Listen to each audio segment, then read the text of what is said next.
کەمپینی هاوبەشی دەستگای خێرخوازی بەخشین و کەناڵی ئاسمانی پەیام بۆ کۆکردنەوەی کۆمەک و هاوکاری بۆ کوردانی ڕۆژاوە لە سەرتاسەری هەرێمی کوردستان بەردەوامە.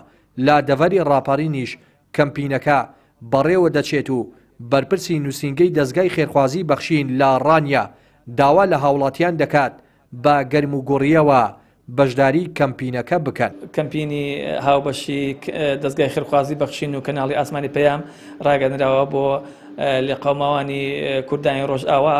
دیارە دەستگای خێرخوازی بەخشین لە هەموو کاتێکدا بەخەم خەڵکەوەیەوە کە کەمپینەکە ڕادگەیەنێت.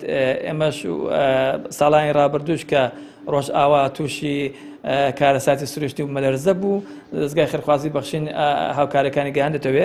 داوا لە خێرخوازان دەکەم کە هاوکارمان بووم بۆ سەرخستنی کەمپینەکەمان.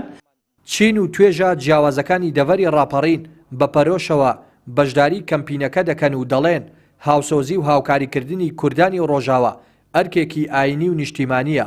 پێویستە هاوڵاتیان لەم دۆخە سەختەدا بەدەم لێقەوماوان و ئاوارەکانەوە بچن. دەستخۆشی بۆ ئێوە بۆ کەناڵی ئاسمانی پەیام بۆ بەرنامەی بەخشین. بێگومان ئەمە واجب الوەقتە، پێویستی کاتی ئێستایە. لێقەومان و برسەتی و تەنگەتاوی دیاردەیەکی مەترسیدارە بۆ کۆمەڵگا، بەتایبەتی کە ئێستا وڵاتێک نەتەوەیەک لەژێر هەڕەشە و برسیکردن و قڕکردندایە و پێویستە هاوڵاتیانی هەرێمی کوردستان دەرک بۆ بکەن.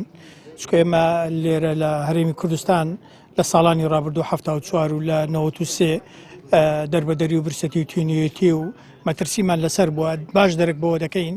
بێگومان ئێمە وەرکەکی ئاینی نیشتیمانی نەتەوەیی پێویستە تاکەکان هەست بۆ بکەن کە هاوکاری برایەکانی خۆیان بکەن.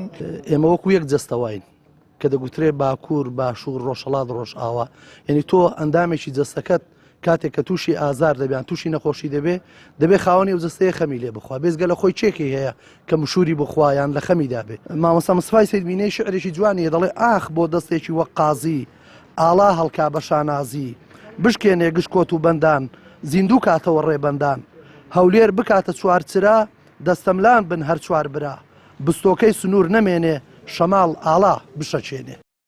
دەستگای خێرخوازی بەخشین و کەناڵی ئاسمانی پەیام وەک ئەرکێکی ئاینی و نەتەوەیی و مرۆیی چەند ڕۆژێکە کەمپینێکی هاوبەشیان بۆ کۆکردنەوەی پارە و خۆراک و جلوبەرگ بۆ کوردانی ڕۆژاوا ڕاگەیاندووە. هەروەک چۆن لە ساڵەکانی ڕابردوویشدا چەندین کەمپینی هاوشێوەیان بۆ لێقەوماوانی شەڕ و بوومەلەرزە و کارەساتەکانی دیکە بۆ کوردانی هەر چوار پارچەی کوردستان ئەنجام داوە.